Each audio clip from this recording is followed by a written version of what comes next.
the executive committee of the ISA Delhi chapter. I'm sure 11 members constitute this committee, I have been told.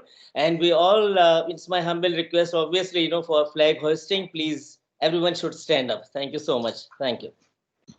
May I request all of you to please stand for the ISA flag hoisting.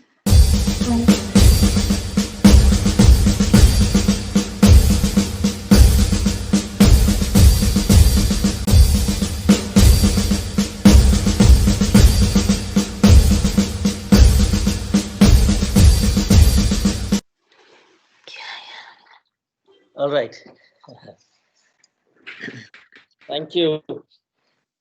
So, a very good evening, Honorable President, Dr. Nikki Sabharwal, our Honorary Secretary, Dr. Umesh Deshmukh, and of course, Rajiv Gupta, who can forget, our Governor National, of course, the Chief Editor, Dr. Parul Maluk, and we have the Treasurer, we have the Vice President, and so many other EC members. Very good evening. It happens to be 4th December, something like 339th day of the year, and you're just left with another 27 days to complete the year.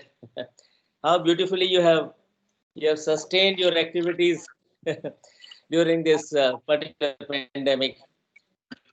And so it gives me a great opportunity to welcome our Honorable President first. I need not say anything, but she is the one who's really a dynamic lady and a dynamic president. Under her leadership, I'm sure you will agree with me that we have been able to harness, the aspirations of each and every one of us. That's what she has given, that much freedom, and so we must thank our honorable president for that. And she has really worked very hard all along with the secretary, all along with the other EC members. Um, so I must thank Dr. Nikki. She has taken ISA Delhi chapter to really greater heights, much greater heights than what others could have done. Oh, no, no, If no. I say that, that success doesn't come just like that. It is. I mean, you don't seek success just like that. Nothing happens. You really have to work very hard, and this is where Dr. Nikki has been very successful. You know, no damn thing and no damn work can be done unless you really let it go and let it work. And she has been able to do that. She has really taken. I think she has tried to involve each and every hospital, whether a government setup or a private setup, to a great extent. Thank you very much, Dr. Nikki. And in this era of physical distancing, yes, where everything is non-physical right now, as you can make out, there's no space, there are no dimensions as such, and all that you're seeing is everything free for all, you know. And this is where we welcome you again to University College of Medical Sciences for this particular meeting. And I'm sure this is where you find that the young speakers are going to unravel some of the mysteries of the medical science as such. And you will also find the brilliant audience, our learned members of ISA Delhi chapter who all are attending, or even those who are not attending. You'll find that they will be, for them to know the truth and for them to know the existence, I'm sure they can use their intellect to dissect out the presentations that are going to be there on the platform very soon. And the brilliant audience, yes, listening very attentively.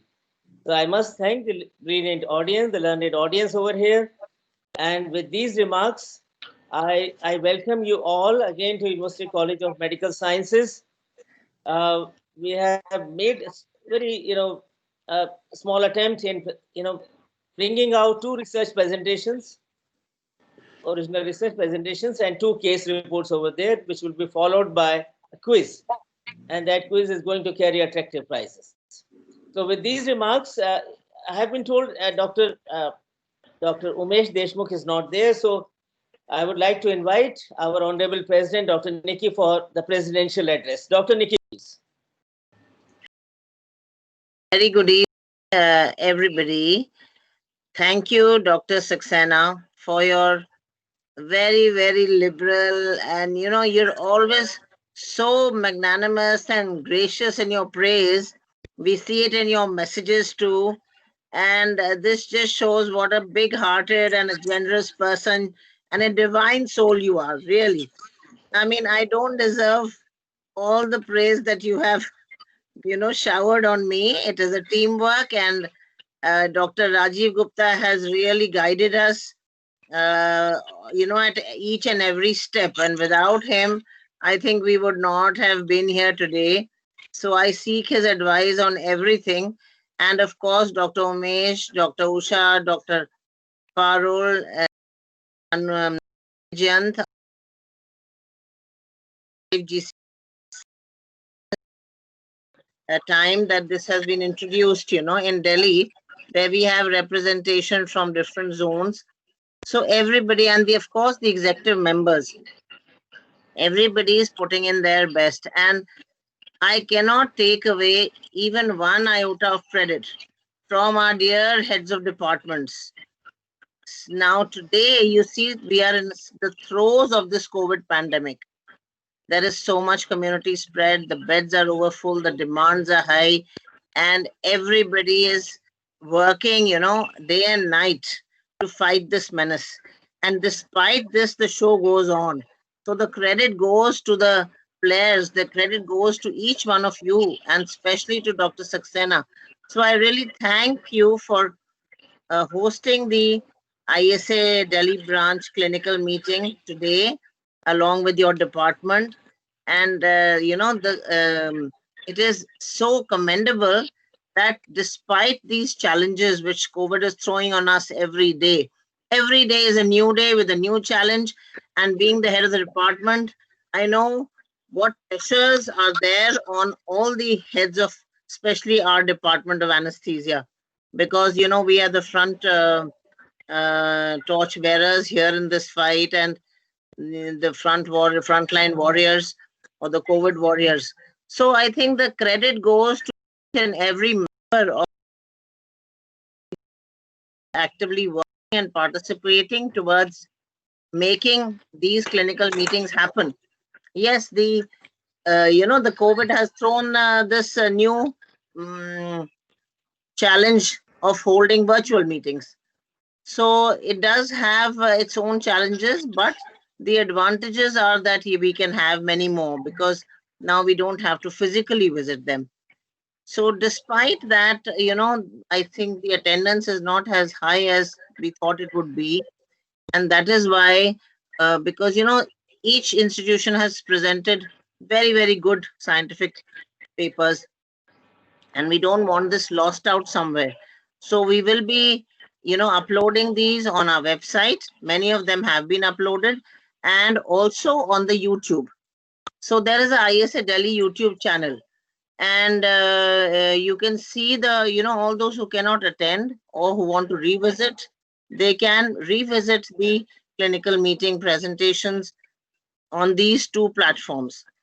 So I really, I welcome everybody, and I thank Dr. Ashok Saxena and his team for hosting today's program. And, as expected from him, he's a brilliant academician, and he's a researcher. He's I think ever since I've been attending ISA meetings, there hasn't been a meeting where he hasn't contributed by his, discussion and comments in most of the meetings. And today also he has lined up a fabulous academic program, and we are really eager to listen to today's presentations. Yes, every clinical meeting touches COVID, because this is what we are in. So today also, I think we have two presentations involving this pandemic. So I really am looking forward to today's program. I also wish to, as Dr. Umesh is not here today, I also wish to request all the members to attend the other programs this year. So we have 3 more programs in this month. The next program is on the 12th and 13th of December, which is CME on NIB, which is being sponsored by RESTMed, and we have some excellent speakers in that. So it is not a 2-day program, but half of is 2 day, 12th and 13th, so that it doesn't. It's tedious to attend the entire day. So it's been broken up into 2 parts, and that program will be circulated shortly. So I request you all to attend that as well. And following that, we have a CME by Hindu Rao, I think on the 18th. And on 28th of December, Apollo Hospital is holding their clinical meeting. That's a Monday. So I request you all to please attend. You can, just join in from your phones, even from your place of work. And if you can't attend, then I will request you to attend these programs or these meetings on the YouTube and also on our website, because the departments have put in a lot of effort.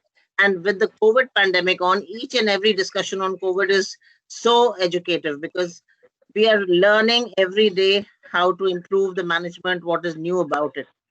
So I thank you once again, Dr. Saxena and the UCMS team for hosting today's program. Long live ISA, long live ISA Delhi. Jai Hind. I now request our GC member national, Dr. Rajiv Gupta, to please say a few words. Dr. Rajiv Gupta. Thank you, Dr. Nikki, for inviting me here. Good evening, everyone. It gives me immense pleasure to be here with you all. I'm sure everyone is enjoying good health in these corona days. So I know many of us have suffered a lot during these difficult times. In fact, all of us are passing through a testing times in this COVID pandemic. This is highly creditable that ISA Delhi chapter is working hard on the front of academic session, being conducted regularly, at least 2 or 3 times and even 4 times a month. So this is very appreciable also. CME is conducted on virtual platform. It's like blessing in disguise, as most of the institutions who intend to organize CMEs are getting fair chance as compared to our previous arrangements where only 10 or 11 institutions get the chance to present their academics. So I think this is good in a way. For this, I would like to thank Dr. Nikki and her team, Delhi chapter, for providing this virtual platform to all those who wish to participate in this academic extravaganza. I also thank Dr. Ashok Saxena and Team UCMS for taking extra effort in managing this show. I'm sure everyone would benefit by the topics, which are very interesting and research based also, which are included in this session. Thank you. Long live ISA, long live ISA Delhi chapter. Jai Hind.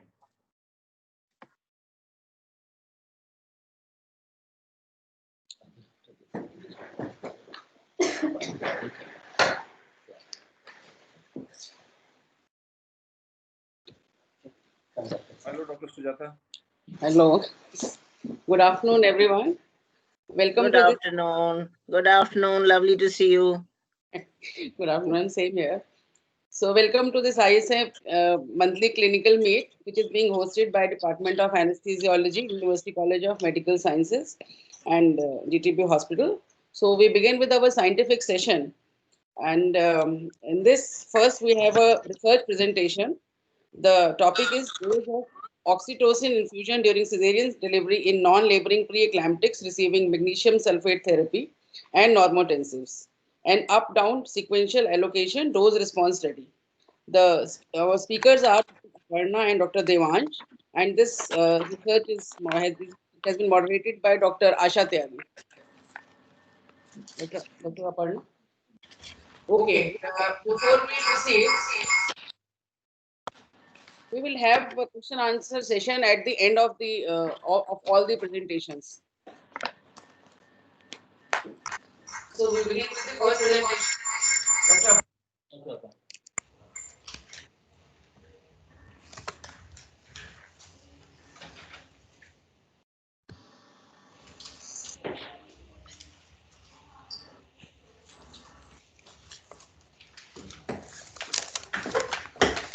Thank you, ma'am. Honorable President, Secretary, Executive Committee members of ISA Delhi, respected seniors, and my dear colleagues, a warm good evening to one and all. Today, I would like to take your attention to a drug that does not need any introduction to our community, oxytocin. Yes, as anesthetists, we have used this drug umpty number of times. A small question. How do we calculate the dose of oxytocin, especially in a preeclamptic patient with magnesium sulfate therapy? With the same thought, we conducted a study to calculate the dose of oxytocin infusion during cesarean delivery in non-laboring preeclamptics receiving magnesium sulfate therapy and normotensives, an up-down sequential allocation dose response study. As we all know, postpartum hemorrhage is a major cause of fetal-maternal mortality and morbidity. Uterine atony following fetal delivery is the commonest cause of postpartum hemorrhage. Exogenous oxytocin is used as the first-line prevention of uterine atony. Regarding synthetic exogenous oxytocin, recent literatures have emphasized on lower doses of oxytocin than used conventionally to decrease maternal and fetal side effects. Due to its short half-life of 6 minutes, oxytocin infusions are tried and preferred in some centers. Minimum dose of oxytocin infusion, that is ED90, during elective cesarean section in non-laboring parturients is found to be 0.29 international unit per minute and 0.26 international unit per minute in 2 previous studies. Preeclampsia constitutes a special obstetric disease. Magnesium sulfate therapy is used in the seizure prophylaxis in severe preeclampsia, but it has got some other effects on uterine tone. Magnesium sulfate inhibits uterine contraction strength, it prolongs contraction interval, and also it impairs oxytocin-induced contractility. Higher requirement of oxytocin during vaginal delivery in preeclamptics receiving magnesium sulfate therapy is proven. However, we could not locate any previous study evaluating the dose requirement during cesarean section in preeclamptics.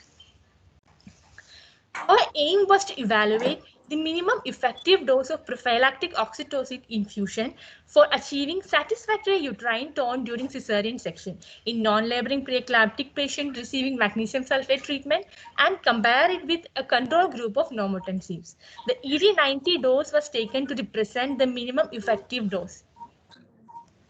Our primary objective was to calculate and compare ED90 of prophylactic oxytocin to achieve satisfactory uterine tone at 4 minutes of its initiation in both preeclamptic and normotensive. Our secondary objectives were to compare the following in both groups, that is, additional indicators for efficacy of oxytocin like blood loss, decrease in hemoglobin, etc., and associated side effects of oxytocin like hypotension. Ours was a single-blinded trial, dual-arm dose-finding study based on biased Cohen sequential allocation design. The inclusion criteria were all non-laboring parturients more than 18 years of age who were either preeclamptics receiving magnesium sulfate therapy or normotensives without magnesium sulfate therapy posted for cesarean section under spinal block.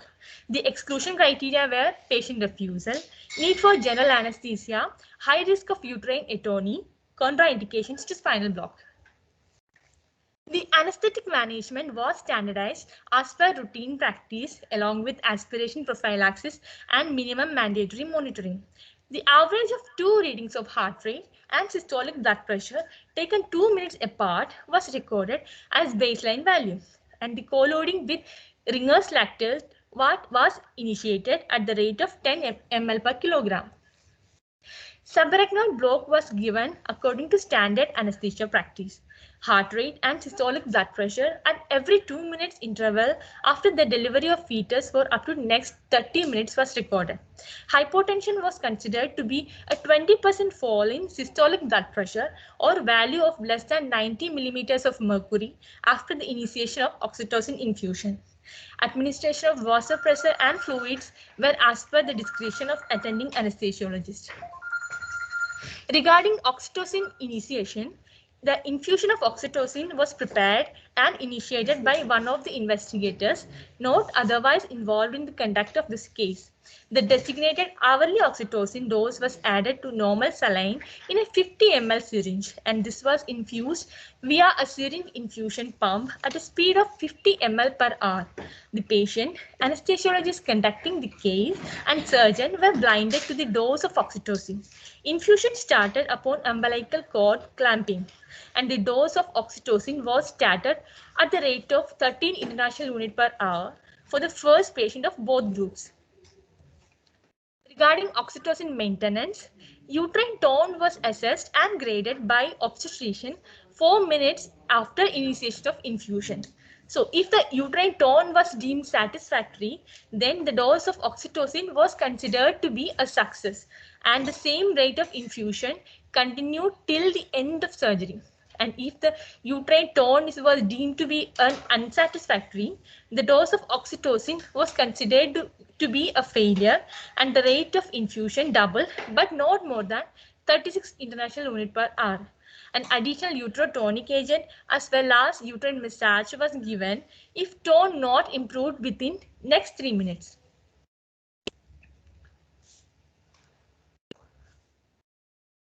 After a failed oxytocin dose, infusion rate increased by 2 international units per hour for the next patient in the group. After a successful dose, next subject infusion rate decided via a biased allocation method, that is a 90% chance to maintain the same infusion rate and a 10% chance to decrease the infusion rate by 2 international units per hour. This method of biased allocation was implemented by drawing black and white marbles kept in a ratio of 1:9 out of an opaque bag. The allocation assignments were concealed in sequentially numbered opaque envelopes by an investigator not involved in the clinical care of the patient. Oxytocin infusion was paused at the end of surgery and resumed in the post-anesthesia care unit at the rate of 3 units per hour. We plan to evaluate 40 patients in each group. The sample size selection was based on external computer simulations. Out of the total 150 patients who were assessed for eligibility, there were 52 preeclamptics, out of which we excluded 25 patients, and a total of 27 were analyzed in the final study. And out of 98 normotensives, we excluded 58, and a total of 40 were analyzed in the final study. This is a table showing the comparison of demographic characters. All the demographic parameters were similar in both groups except for basal mean arterial pressure, which was significantly higher in the preeclamptic group. While comparing the obstetric parameters of both groups, it seems to be similar in both groups. This is a figure that shows the sequence of successful and failed doses for oxytocin infusion in the normotensives and preeclamptic groups. The ED90 of oxytocin infusion was significantly greater for the preeclamptics, that is 24.9 international unit per hour, as compared to normotensive, that is 13.9 international unit per hour. And the difference in the dose requirement between the two groups was 10.9 international unit per hour. Comparing the efficacy of prophylactic intraoperative oxytocin infusion, like duration of oxytocin infusion, need of additional uterotonic, need of uterine massage, estimated blood loss, intraoperative blood loss, decrease in hemoglobin, and need for surgical re-exploration, all were similar in both groups. Number of patients who developed any of the oxytocin-related adverse effect was significantly greater in preeclamptic as compared to normotensive group.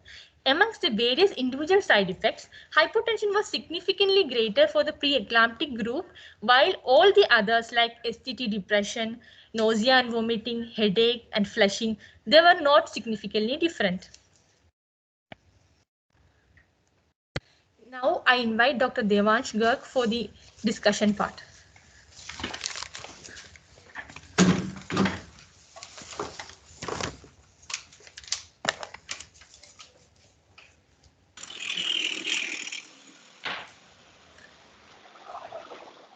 Hello.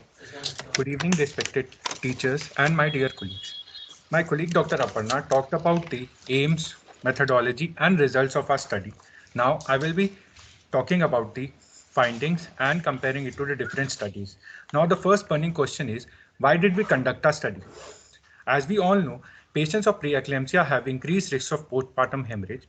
These patients are also on magnesium sulfate therapy, and which can adversely affect the uterine tone and also impair the oxytocin-induced contractility.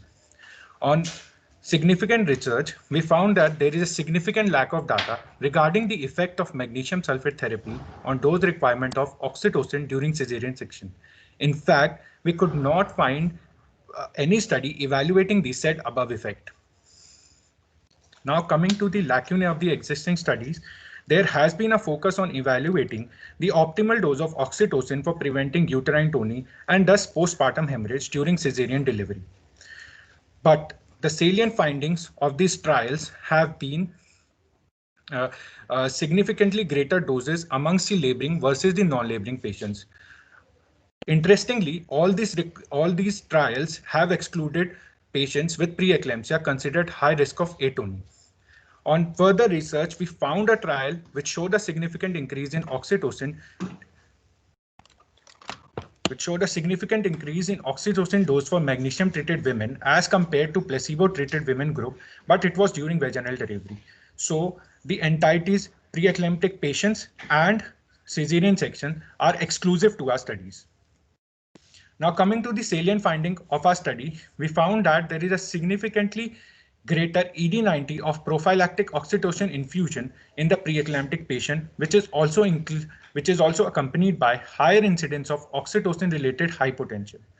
Oxytocin-induced hypotension is known to be a dose-related side effect. Its greater incidence amongst the preeclamptics might be a reflection of the higher doses as compared to the normotensive group. Its efficacy and safety has been previously investigated. Due to its short half-life of 6 minutes, we used it as an infusion rather than boluses. Now coming to the methodology, in the methodology, we used attainment of satisfactory tone at 4 minutes of oxytocin initiation as our primary outcome measure. The uterine tone can be a subjective finding, but it remains the commonest primary indicator for evaluating the efficacy of oxytocin and has been used in previous related publications as well. Now coming to methodology for the choice of ED90. The ED90 dose was taken to represent the minimum effective dose, since it would represent the dose likely to be successful in 90% of the patient and hence a clinically acceptable goal.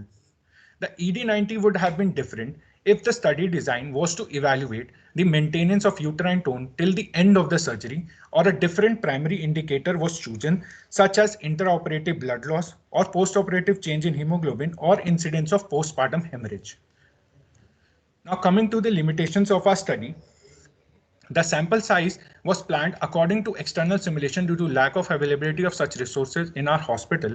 Further, we had to terminate the preeclamptic group before the pre-decided 40 patients, since our hospital had been converted to an exclusive COVID facility with occasional cesarean section deliveries over the last 7 to 8 months. However, the earlier external simulations had worked out a minimum sample size of 20, while a median of 20 to 40 patients. So we are reporting the results of 40 normotensives and 27 preeclamptics.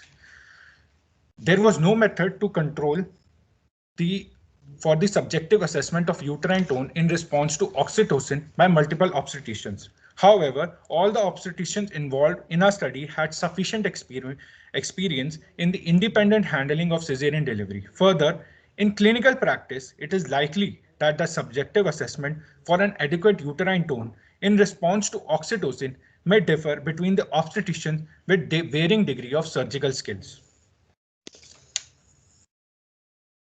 Now coming to the future research option in the same topic, we can do a direct implication of magnesium therapy only without any contribution of the pathophysiological change in preeclampsia. The serum level of magnesium can be measured and possibly correlated with success or failure to attain an adequate uterine tone over the oxytocin dose range.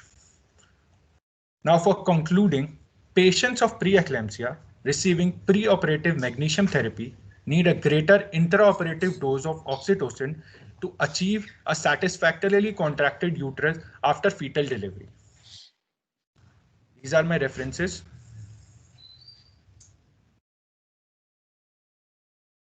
Thank you.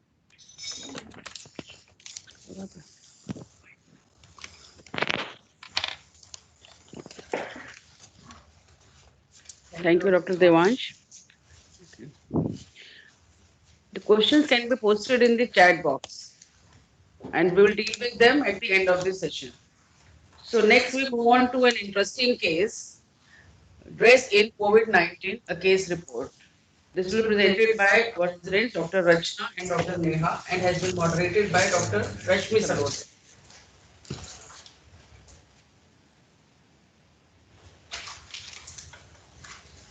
Good evening, Honorable President, Secretary, Executive of ISA, respected teachers, and my dear colleagues.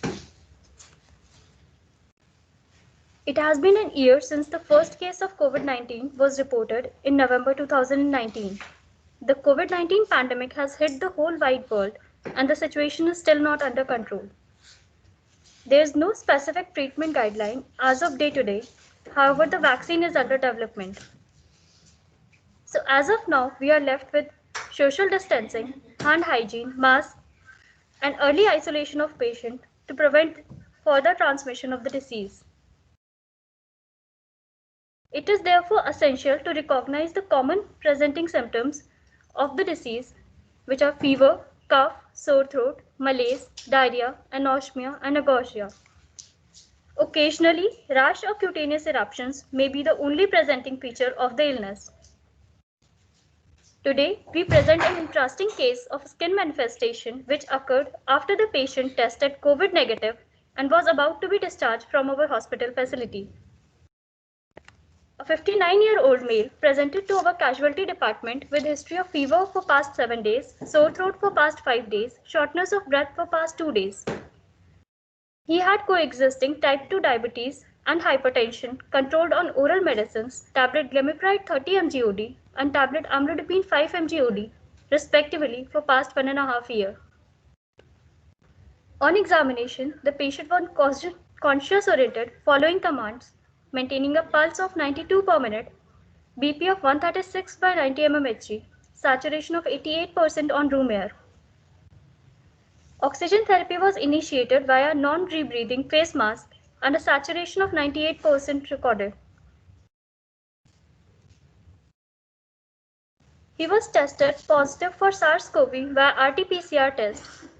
His blood investigations, including complete blood count, liver function test, kidney function test, were normal at the time of admission. As a part of medical therapy, the patient has received tablet hydroxychloroquine for 5 days, ivermectin for 3 days, azithromycin for 5 days, tazobactam and piperacillin for 7 days, dexamethasone for 10 days, along with Clexane, insulin, vitamin C and zinc cover. The fever subsided after 3 days of hospitalization, and the patient was gradually weaned off from oxygen support over next 2 weeks. His RT-PCR report came negative on day 16th, and he was being planned for discharge from hospital facility when he had an episode of fever of 100 to 104 degree Fahrenheit with itchy erythematous maculopapular rash over bilateral upper limb, lower limbs, trunk and face. He also had facial edema and exfoliations. The rash covered more than 50% of the body surface area, sparing the areas of axilla, groin, palm, soles and mucosa. He had enlarged lymph nodes in groin and axilla. At this time, his absolute eosinophil count and liver enzymes were raised. Rest of the blood investigations, including the total leukocyte count, were within normal range. So we kept the following differentials for our case: drug rash, post-viral rash, skin manifestations of COVID, and Rett syndrome. When the rash appeared, all the antibiotic therapies were withheld and the rash responded to tablet levocetirizine and local application of lactocalamine lotion. The fever and rash subsided in next 5 days. Now I would like to welcome Dr. Neha Bhardwaj for the discussion.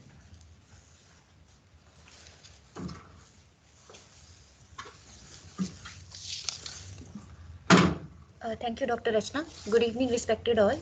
I would be going ahead with the discussion of the case. Cutaneous manifestations are a very common occurrence with viral diseases.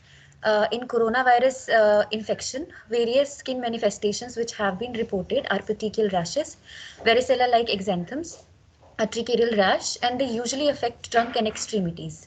Sometimes it might be the only presenting feature, and sometimes it might even develop even after this disease has subsided. Usually the rash which is seen in coronavirus infection is non-itchy. Now, our patient had extremely itchy rash, which was associated with exfoliation and fever. Such a rash has never been previously reported with COVID-19 illness. The causes of itchy rash with fever can be broadly categorized into infectious causes and non-infectious causes. And we will go through these entities one by one. Now, the measles is a common childhood illness, and the rash appears first on the face and gradually spreads over the arm, trunk, followed by thigh, lower leg, and feet. Typically, it is associated with conjunctivitis, coryza, and cough. The rash in chickenpox is in the form of pink raised papules which break out, and is also associated with fluid-filled vesicles which burst and leak fluid, leading to crusting and scab formation. Rickettsial rash is commonly seen in travelers who travel to the endemic areas and who are involved with outdoor activities. There is a presence of typically presence of bite mark on the skin. Now, toxic shock syndrome is seen in women of menstruating age group and has been linked to the use of tampons. Clinically, it manifests as high-grade fever, nausea, vomiting, and severe hypotension. The rash, which is seen in mixed connective tissue disorders, usually presents over the knuckles and is associated with inflamed, swollen, and deformed joints, and also with a general feeling of being unwell. Now, coming on to Rett syndrome, or drug reaction associated with eosinophilia and systemic symptoms. It is type 4 hypersensitivity reaction, which is mediated by antiviral T cells. The exact mechanism of development of this clinical entity is not clearly known, but it appears within 2 to 8 weeks after starting the offending medication, which include antibiotics, most commonly beta-lactams, allopurinol, anticonvulsants, non-steroidal anti-inflammatory drugs, captopril, most stabilizers, antiretroviral drugs, and hydroxychloroquine, which also has been linked to the development of the Rett syndrome. And it has recently come into light because of the extensive use of this drug in COVID-19 era. Now, the clinical diagnosis of Rett syndrome is made by using Registrar criteria, which includes hospitalization, a reaction suspected to be drug-related, acute skin rash, fever of about 100.4 degree Fahrenheit or more than 38 degrees Celsius, lymph node enlargement at least 2 sites, involvement of at least one internal organ system, and a blood count abnormality such as low platelet, raised eosinophil, or abnormal lymphocytic count. Now, presence of any 3 of the following would make a probable case of Rett syndrome. Our patient had 6 of these entities of this criteria, that is hospitalization, reaction suspected to be drug related. It was acute skin rash, fever was more than 100.4 degree Fahrenheit or more than 38 degrees Celsius. Lymph node at 2 sites were involved. There was involvement of one internal organ, that is liver, and the patient had eosinophilia. Now, our patient was 59-year-old male who had maculopapular itchy rash with fever without any vesicle formation or scabbing, with no cough, coryza, conjunctivitis, without any joint involvement, with no bite marks on the skin, who was confined to the hospital for more than 3 weeks due to severe COVID-19 illness. On the basis of these clinical findings, we ruled out the infectious causes of rash with fever, and also we excluded the rash of the mixed connective tissue disorders.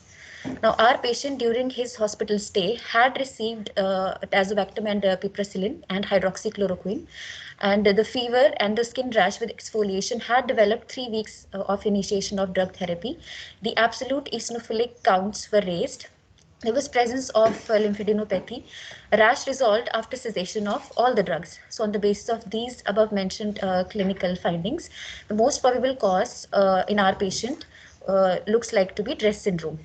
Now, skin biopsy would have been conclusive in our case, but it could not have been done because of the prevailing condition of the pandemic. Now, there has been a report of drug reaction with eosinophilia and systemic symptom syndrome in a patient with COVID-19. But in this case, the patient was COVID positive at the time of development of the symptoms and also at the time of diagnosis. Whereas in our case, the patient had tested COVID negative at the time of diagnosis of the DRESS syndrome. To conclude, I would like to emphasize that COVID-19 illness may be associated with various types of cutaneous manifestations preceding the diagnosis or even after the patient has recovered from the illness. Now, possibility of DRESS should always be kept in mind when the patient is receiving multiple drugs. A keen eye would help in recognition of and proper management of the underlying cause. These are our references.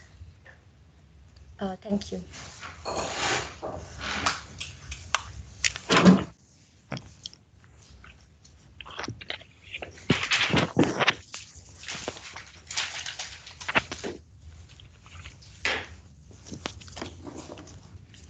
Next, we have another interesting case.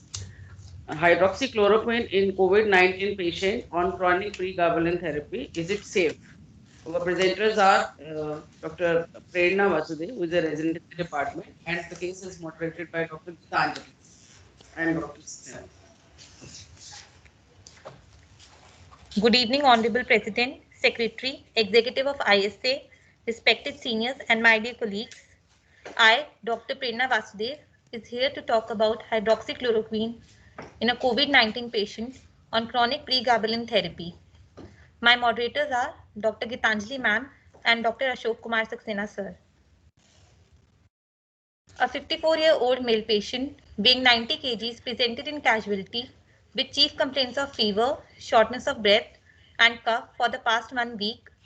The COVID status of patient was positive as checked on RT-PCR. In casualty, on examination, pulse rate was 106 per minute, BP was 118 by 74 mm of Hg, respiratory rate of 32 per minute, and saturation 82 to 84% on room air. After this, patient was put on simple face mask and further on high FiO2 face mask. His condition deteriorated in next 24 hours and patient was shifted to ICU. When patient was received in ICU, patient was febrile, tachypneic with respiratory rate of 28 per minute and saturation was 84 to 88% on room air. On auscultation, bilateral crepitations were present in lower lung fields. Patient was put on high FiO2 partial rebreathing face mask, following which saturation increased to 98% and respiratory rate settled to 20 per minute. All routine investigations of the patient were within normal limit except chest X-ray revealed bilateral lower zone infiltrates, high WBC count, and ECG showed heart rate of 150 per minute and QTC interval of 480 milliseconds by Bazet's method. This is the ECG of patient on ICU day 1. This ECG showed sinus tachycardia with PR duration of 0.08 seconds, QRS duration of 0.04 seconds, QT duration of 0.32 seconds, and QTC interval of 0.48 seconds.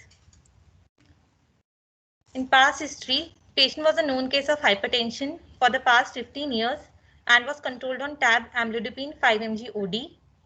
Patient also had cervical spondylitis and was on tablet pregabalin 75 mg HS up to 150 mg per day depending upon the symptoms, and tablet clonazepam 0.5 mg OD since last 4 years.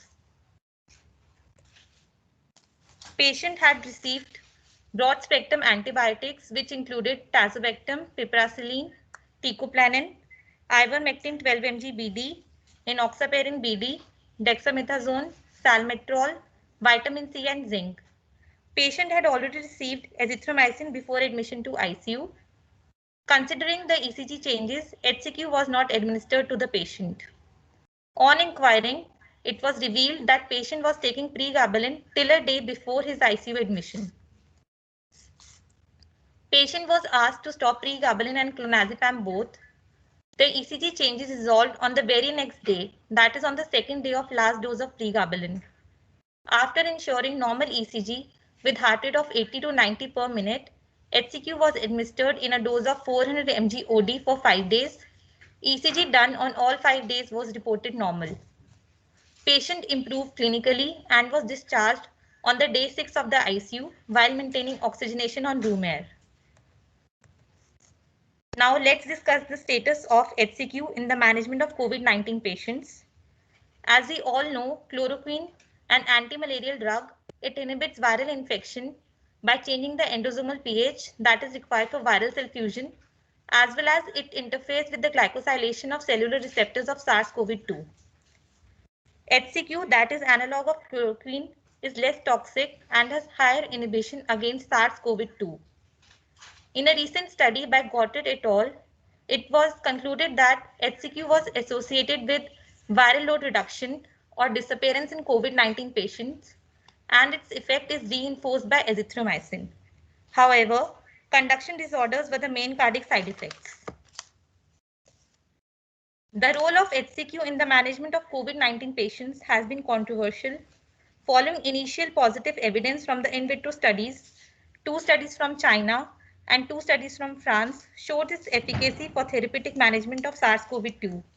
Immediately following this, even ICMR recommended its empiric use for prophylaxis.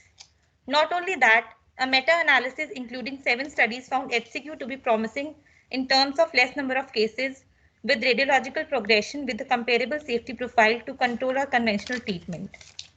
The results regarding its efficacy obtained from clinical studies are not satisfactory, and many of them have major methodological limitations.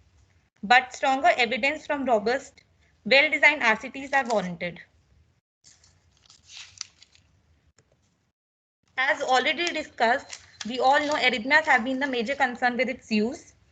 In the largest reported cohort of coronavirus disease patients till date, treated with hydroxychloroquine and azithromycin resulted in significant increase in the QTC interval. This study also reported that there is no increased risk of arrhythmic death and torsiday points. This also does not warrant monitoring in most hospitalized patients. What could be the possible cause of ECG changes in our case? The most probable cause could be chronic pregabalin therapy given alone or in combination with azithromycin or the use of clonazepam. Now, after HCQ, let's discuss about pregabalin. Pregabalin, a gamma aminobutyric acid analog, it is mainly used for neuropathic pain, fibromyalgias, and generalized anxiety disorders. Clinically, it is commonly used for alleviation of pain symptoms, and it is also a first-line single agent in cervical spondylitis, as in our case. Cardiac events with pregabalin have been rarely reported. Pregabalin binds to alpha-2 delta-2 subunits of voltage-gated calcium channel, causing potassium-evoked accentuation of calcium influx in the heart. Recently, a population-based study in electronic prescription database concluded that in elderly patients free of cardiovascular disease, an association between new exposure to pregabalin and initiating treatment for arrhythmias was found with the incidence of 6 of 698, that is 8.6 per 1000, and relative risk of 2.79 in patients who were receiving opioids. In an animal model, increase in heart rate and QTC prolongation was observed in rabbits who were given pregabalin. The oral bioavailability of pregabalin is estimated to be 90% and it is not bound to plasma proteins and it has elimination half-life of 6.3 hours. The steady state plasma concentration is achieved within 24 to 48 hours.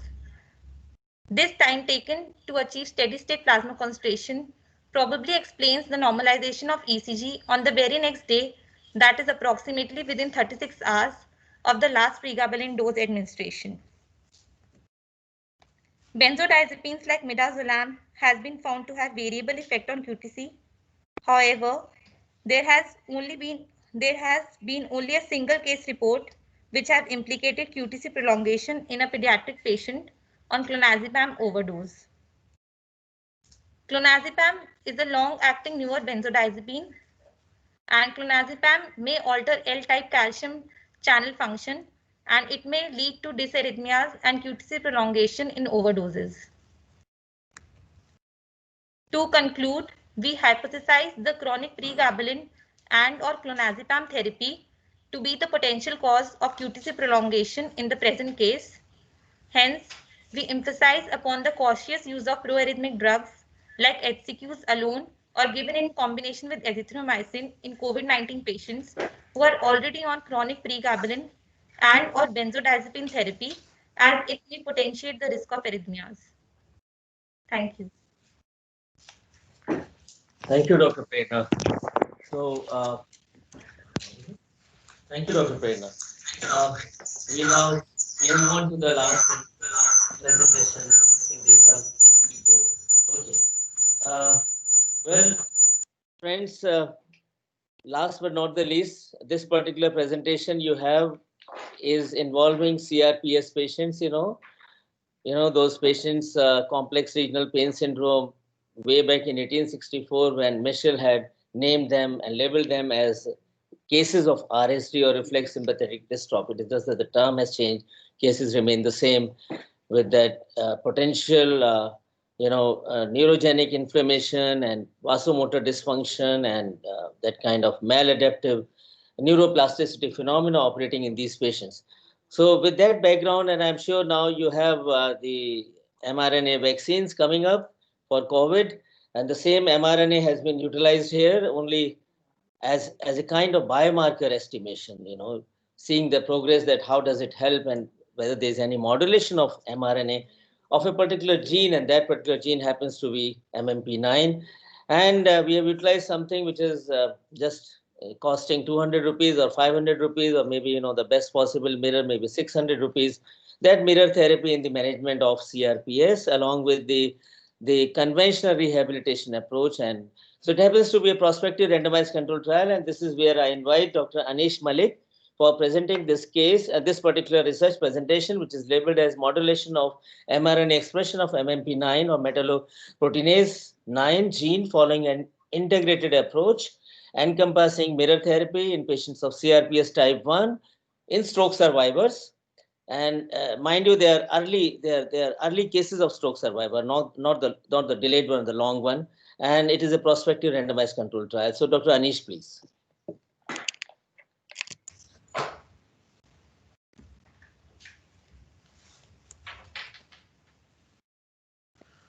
Good evening, Honorable President, Secretary, respected teachers, and my dear friends. The title of my presentation is Modulation of mRNA Expression of MMP9 Gene Following an Integrated Approach Encompassing Mirror Therapy in Management of CRPS Type 1 in Stroke Survivors, a prospective randomized control study. The presenters are myself, Dr. Anish Malik, and Dr. Megha Bajaj, and our moderator is Dr. Ashok Kumar Saxena, sir. Complex regional pain syndrome is a syndrome characterized by a continuous, spontaneous or evoked regional pain that is seemingly disproportionate in time or degree to the usual course of any known trauma or lesion. In CRPS, pain is regional, that is, it is not in a specific nerve territory or dermatome, and has a distal predominance of abnormal sensory, motor, pseudomotor, vasomotor, or trophic findings. CRPS has a variable progression over a period of time. The various treatment options for CRPS type 1 are simple analgesics, bisphosphonates, calcitonin, ketamine, gabapentin, pregabalin, rehabilitation, psychotherapy, and sympathetic blocks. Mirror therapy is a visual feedback technique where the patient performs movement of the unaffected limb as seen on the shining surface of mirror while observing its mirror reflection superimposed over the affected limb. This creates a visual illusion and therefore a positive feedback for the motor cortex of the affected limb movement. This positive feedback to the motor cortex in turn interrupts the pain cycle. Approximately 80 genes have been identified as being expressed in CRPS type 1 patients. MMP gene has shown statistically significant expression in CRPS patients. Upregulation of MMP in the dorsal root ganglion and spinal cord are a significant contributor to the pathogenesis of chronic pain.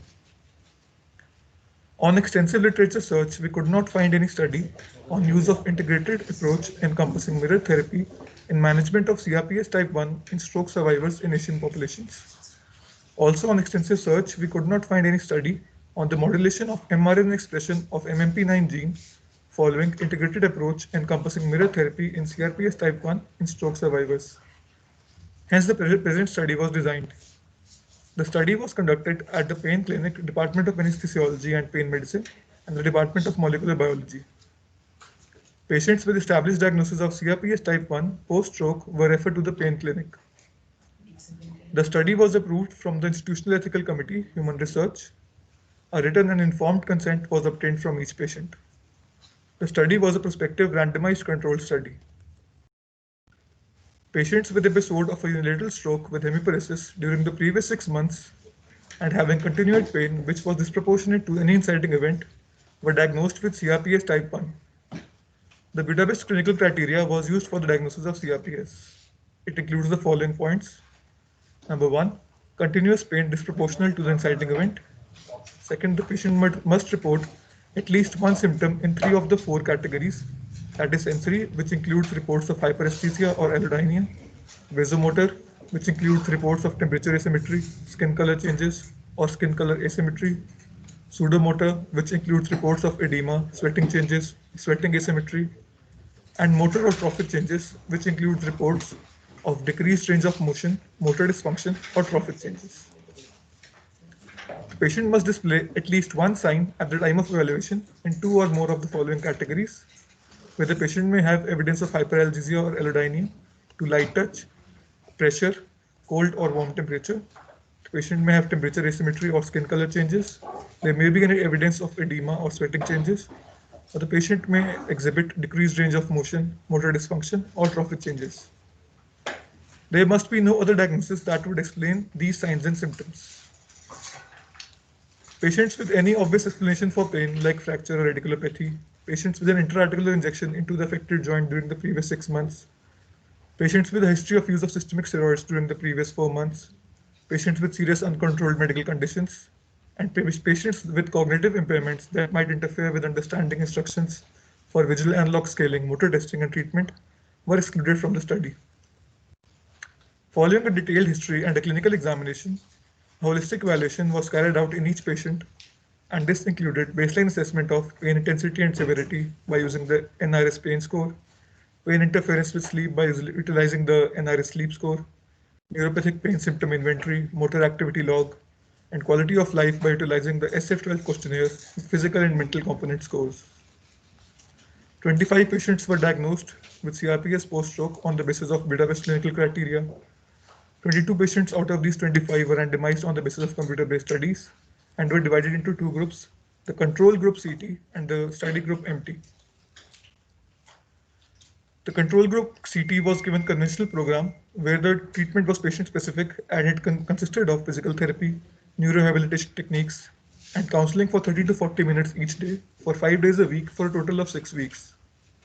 The study group mirror therapy, patients received mirror therapy program for 30 minutes a day for 5 days a week in addition to the aforementioned conventional program for 6 weeks. These patients were further followed up till 12 weeks due to the chronic nature of pain. The primary outcome was numerical NRS pain, and the secondary outcomes were NRS sleep, neuropathic pain symptom inventory, motor activity log, short form 12 questionnaire, and modulation of mRNA expression of MMP9. Patient was instructed in the initial few sessions and got seated on a chair with a mirror board positioned between the two limbs and perpendicular to the subject's midline, with the unaffected limb facing the reflective surface and the CR behind the mirror. Mirror therapy was done in 4 sessions of 10 minutes duration for 5 days a week up to 12 weeks. Gene expression of MMP9 was evaluated at the baseline and at the end of 6th week in both the CT and the MT group. Estimation of mRNA expression of MMP9 gene was done in 2 ml of blood using real-time PCR in the following steps. Step 1 was extraction of RNA from blood sample. Step 2 was synthesis of cDNA.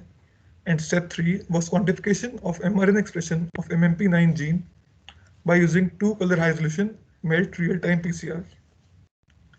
The upper left image shows micropipettes which are used for collection and transferring of the blood samples. The upper right image shows the cDNA synthesis kit. The lower left image shows the equipment used for RT-PCR, and the lower right image shows an isolated strand of complementary DNA. These are the amplification and melt curves for MMP9. The amplification curve tells about the number of amplification cycles required for each gene when compared to the control, and the melt curve shows the temperature at which a particular gene strand melts, and it is directly proportional to the length of the gene strand. Now I would hand over to Dr. Megha for further presentation.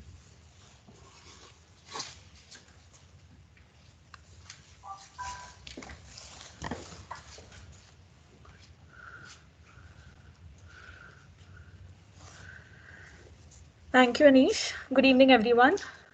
Now, let's have a look at the results of our study. This very first slide shows us that the demographic profile of both the study group MT and the control group CT was comparable in terms of age, gender, and weight. Now, this table shows us that how there was a decline in the NRS pain scores.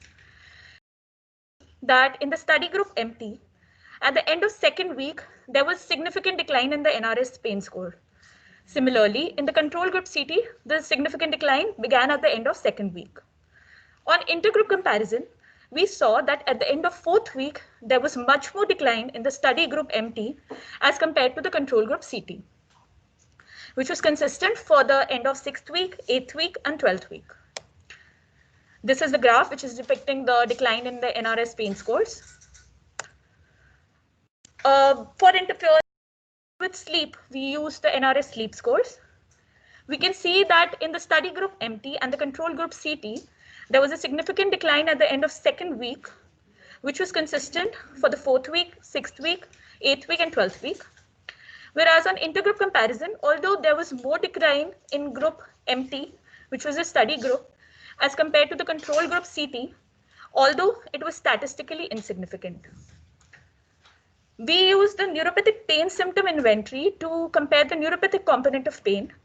And specifically for allodynia, we saw that there was a consistent decline, which became significant in both the study group MT and the control group CT at the end of 4th week. We have measured the improvement in motor power using the motor activity log scales. And as our audience can clearly see that in the study group MT, there was a consistent and significant decline at the end of 2nd week. This decline began in the control group CT only at the end of 8th week. And also on intergroup comparison, we saw that there was much more decline in the study group MT as compared to the control group CT at the end of 6th week, which was maintained in the 8th and the 12th week. We have studied the improvement in quality of life by using the SF12 questionnaire, and we saw that there was significant enhancement in quality of life at the end of 2nd week in the study group MT, which began in the control group CT only at the end of also at the end of 2nd week. On intergroup comparison, there was much more enhancement in quality of life at the end of 4th week in the study group MT as compared to the control group CT, which was consistent in 6th and 8th week. This was for the physical component summary scores of the SF12 questionnaire. Comparing the mental component summary scores of this questionnaire, we saw that there was significant decline in both the groups at the end of second week. But on intergroup, again, there was more decline in the study group MT as compared to CD, which just shows that significantly enhancement of quality of life was there in the study group MT. Coming to the mRNA expression, twofold change difference in the mRNA expression of MMP9 gene. What is twofold change? Twofold change is actually a ratio, which is a ratio of the value of mRNA expression at a particular time interval to the value at baseline. We saw that both in the study group MT and the control group CT, there was significant downregulation at the end of 6th week, but there was slightly more downregulation of the MMP9 gene in the study group MT. Last but not the least, talking about the requirement of rescue analgesia, we can clearly see in this graph that about 10 patients out of 11 required rescue analgesia in the control group CT, whereas only 6 patients required rescue analgesia in the study group MT. No untoward event was noted in the control group, but only 1 out of 11 patients in mirror therapy group experienced confusion in doing the movements at the end of second week. Before coming to the discussion, I want to bring here to your notice that in our country, a significant 22% of the Indian population suffers from chronic pain, and their quality of life is affected, leading to disability. This is based on a study done in 2014 by Dureja and Saxena AK et al. On extensive literature search, we could not retrieve any study in the Asian population evaluating the role of mirror therapy in CRPS type 1 of upper or lower limb in stroke survivors. Also, the modulation of mRNA expression of MMP9 in CRPS type 1 in stroke survivors has never been evaluated. The major findings of our research study was significant pain relief, significant improvement in neuropathic component, significant enhancement in motor power and quality of life, and significantly lesser requirement of rescue analgesia following an integrated approach of mirror therapy and conventional rehabilitation program. What is so special about mirror therapy in CRPS type 1 in stroke survivors? When the image of an intact limb is observed over the diseased limb, it provides stimulation and feedback to the cerebral hemisphere, which is contralateral to the affected limb. This optical information about the movements of the healthy limb during the mirror therapy provides sensory stimuli to the lesioned side of the brain, which triggers neuroplasticity phenomena and thus enhancing the connections between the neurons, which also hence improves the communication between sensory and motor cortex. Some work has been done in the field of mirror therapy in the Western Hemisphere, but that has been done in non-stroke patients. McCabe et al. In 2011 showed that mirror therapy is effective and leads to immediate reduction in pain in patients with CRPS of duration less than 8 weeks. Recently, in 2019, Koito et al. Noted the efficacy of mirror therapy in CRPS type 1 following fracture of distal end of radius, which was of the duration less than 3 years. A very recent case report by Sheffert et al. In 2020 September confirmed the efficacy of graded motor imagery in the patient with CRPS type 1 in an outpatient orthopedic clinic. There is only a single study in the field of mirror therapy in CRPS type 1 in stroke survivors in the Western Hemisphere, which was in the year 2009 by Casey et al., which strongly supported the hypothesis that mirror therapy significantly reduces the perception of pain and increases upper limb motor function in stroke patients with upper limb CRPS type 1. I would like to mention here that he has worked only in the upper limb CRPS type 1, and our study is in upper limb and lower limb both. Coming to the expression of MMP9, this particular figure shows us the pro-domain and the catalytic domain of MMP9 gene. This is the first time ever that exploration of modulation of mRNA expression of MMP9 in CRPS type 1 patients who are stroke survivors has been carried out. In our present study, we demonstrated significant upregulation in the mRNA expression of MMP9 at baseline when compared to the healthy volunteers. At 6th week of the integrated therapy, there was significant downregulation in both the groups, more in group MT, which was the study group, than group CT, which was the control group. Finally, to conclude, I would like to emphasize the current study proves that there's a significant pain relief, significant enhancement in motor function and quality of life, and significantly lesser requirement of rescue analgesia following an integrated approach in CRPS type 1 in stroke survivors. There was a significant upregulation in mRNA at baseline, followed by significant downregulation at the end of 6th week of integrated therapy. This is just to emphasize on the results of our study. What is its implication in clinical practice? Despite the small sample size, the power was relatively high, which is 80%.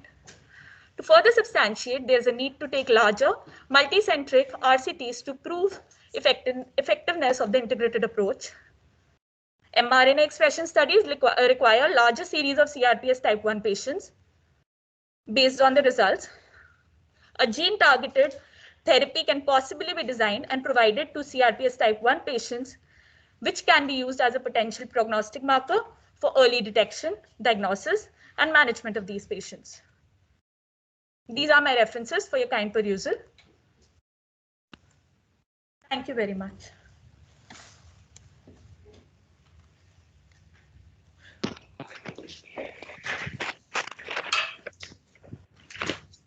So now we can have a question answer session before we move on to a short interesting quiz for which we have interesting prizes. So any questions? Questions can be posted in the chat box.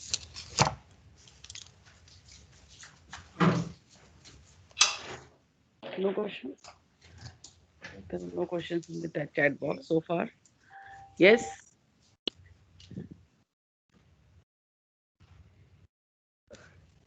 We have all the presenters and moderators. Any questions? Any comments or any suggestions from the learned audience?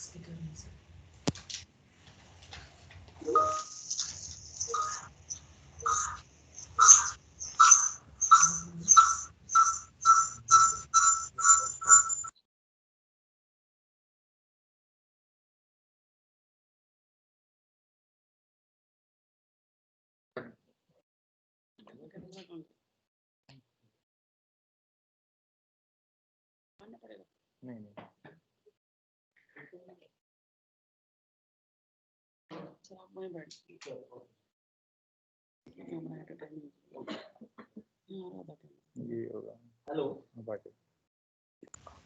Hello. Any questions so far?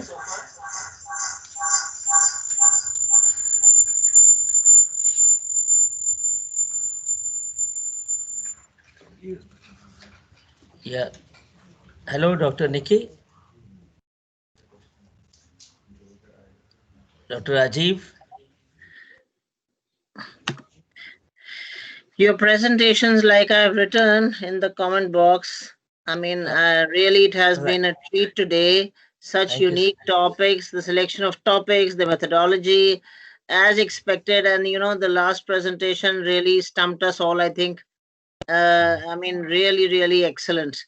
And Thank I you. think we are going back. I mean, you know, we are much wiser today. So really enjoyed today's presentations.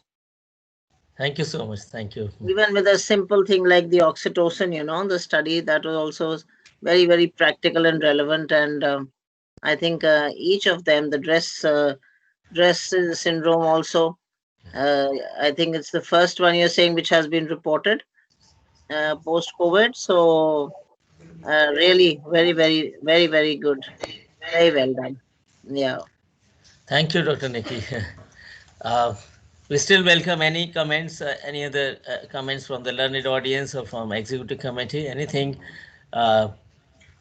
you know, uh, if there are none, we can proceed to quiz therapy rather, I should say. But before, Yeah. but Okay. before that, yes, one single comment, I would like to elaborate again on mirror therapy. WHO has always been emphasizing on cost effective modalities. So this is why we thought that if there is, the credit goes to Professor Ramachandran, who published his paper in 1995, and that was in Nature, Nature journal, very high impact factor.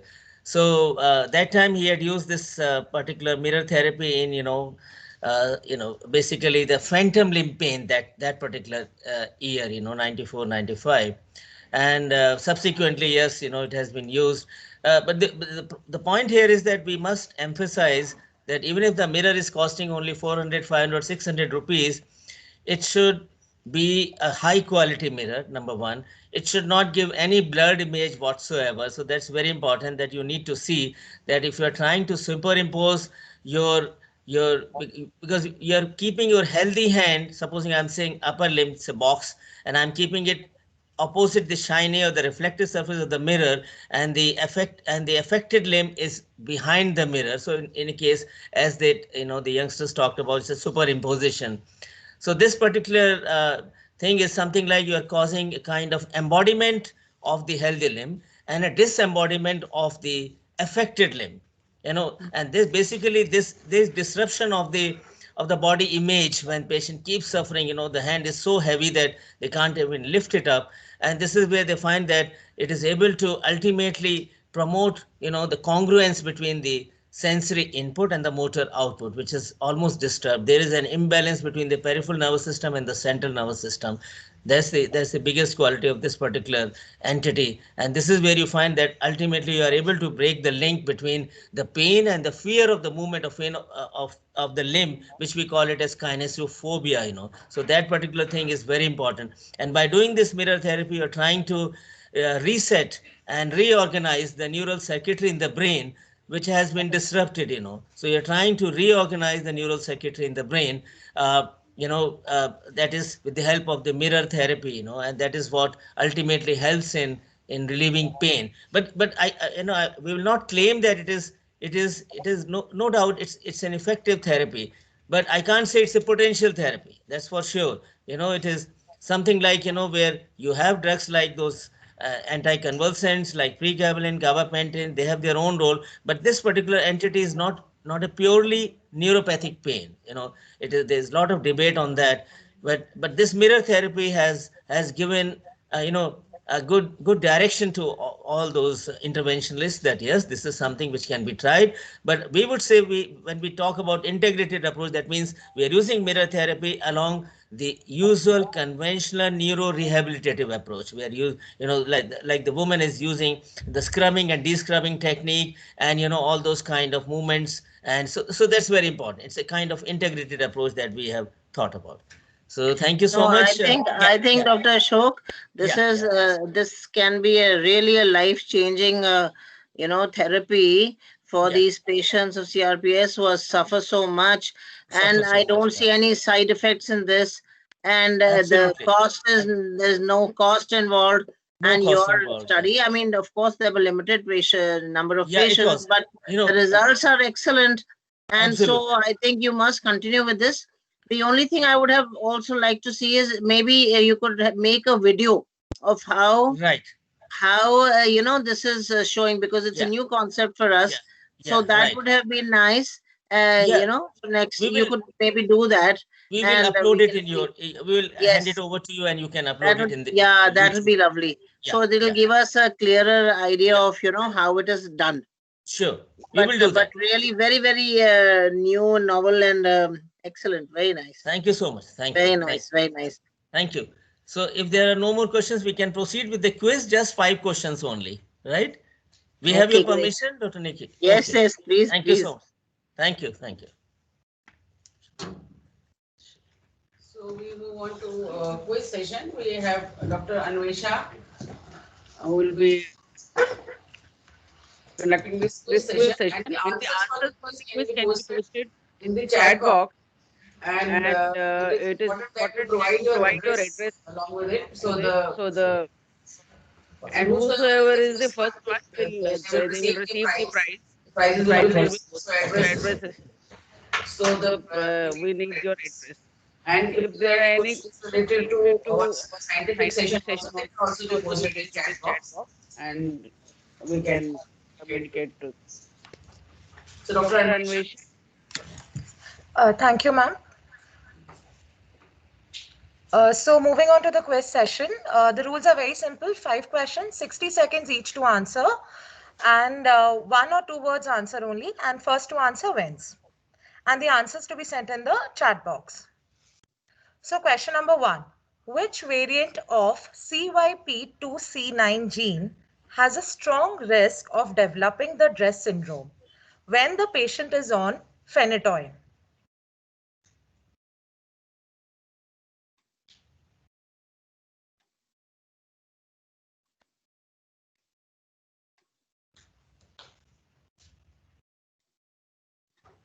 Say the timer is on and so much time left.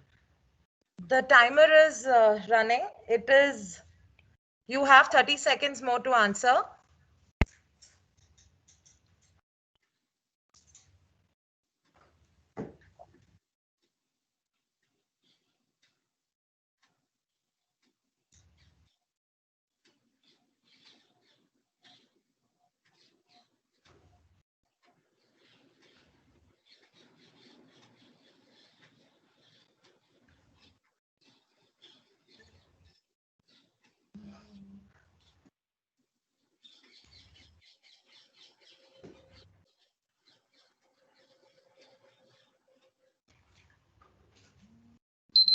The time is up. So the answer to this question is, it is a CYP2CP, the third, number 3 variant of this particular chromosome, which is responsible or which has a higher risk for developing DRESS syndrome. Moving to the next question. The learned audience already is aware that there are microRNAs that specifically target the immune mechanisms. So how are these mRNAs regulated in CRPS patient? The answer should be in 1 word, please.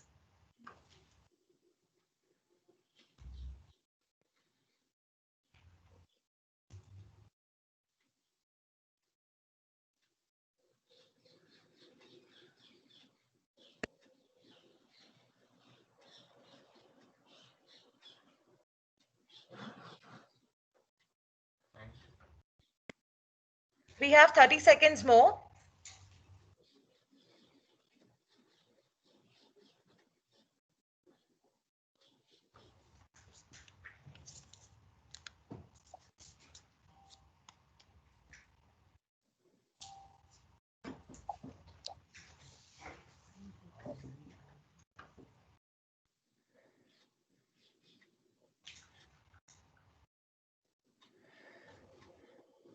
How much time left?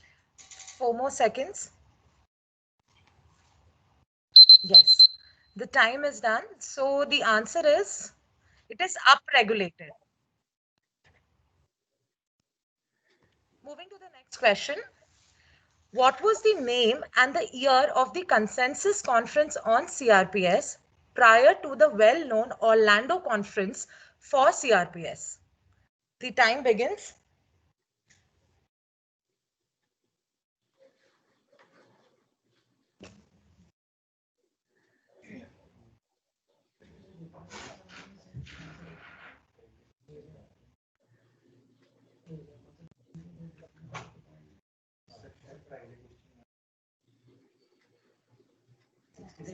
Thirty seconds more.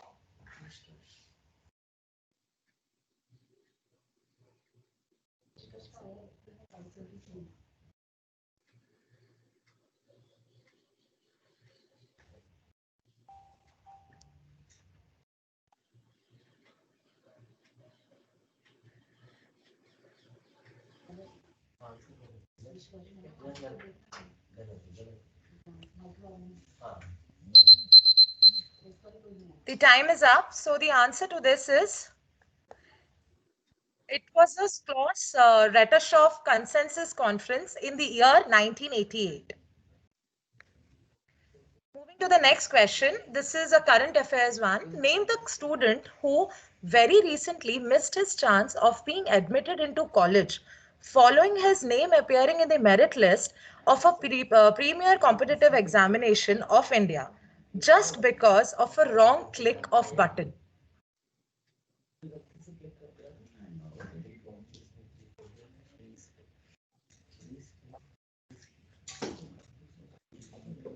Thirty seconds more.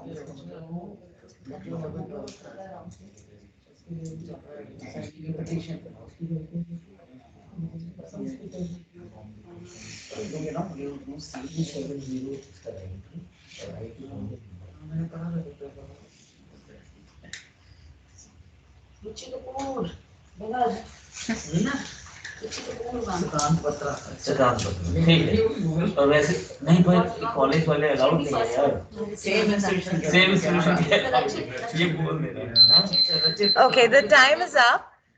He was Siddhant Batra. He had 270 rank in the recent joint entrance examination, but unfortunately did not get the seat. The next question, the last one. Nowadays, the most hot topic of discussion is COVID vaccine. We have heard about Pfizer, AstraZeneca, Serum Institute vaccine, and also Moderna vaccine. So the question is, what is the full form of Moderna? The time begins.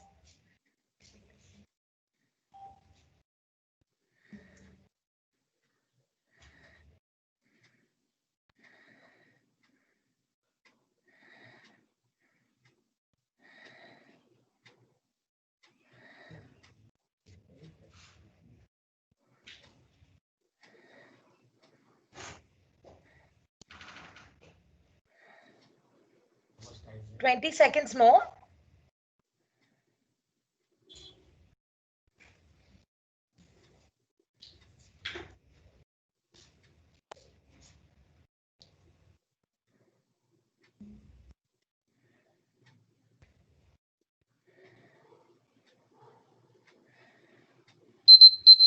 Okay, the answer to this question is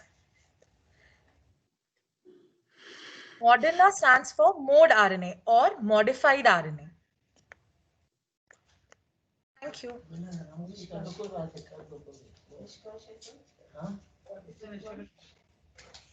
I would just be announcing the winner now.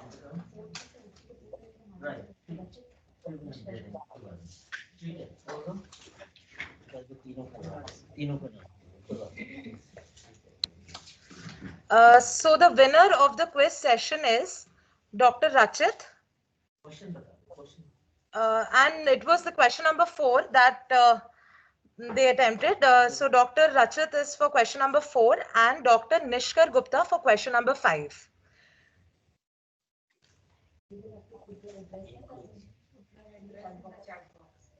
Yeah, kindly you're requested, Dr. Rachit and Dr. Nishkar Gupta, please post your address in the chat box.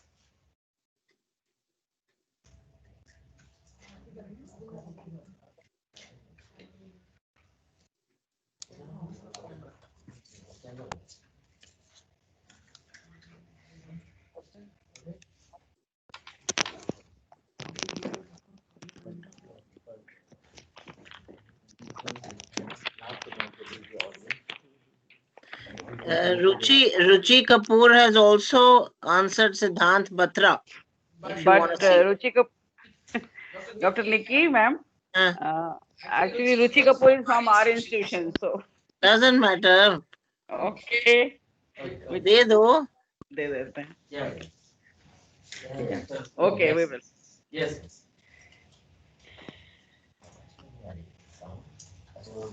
Hello.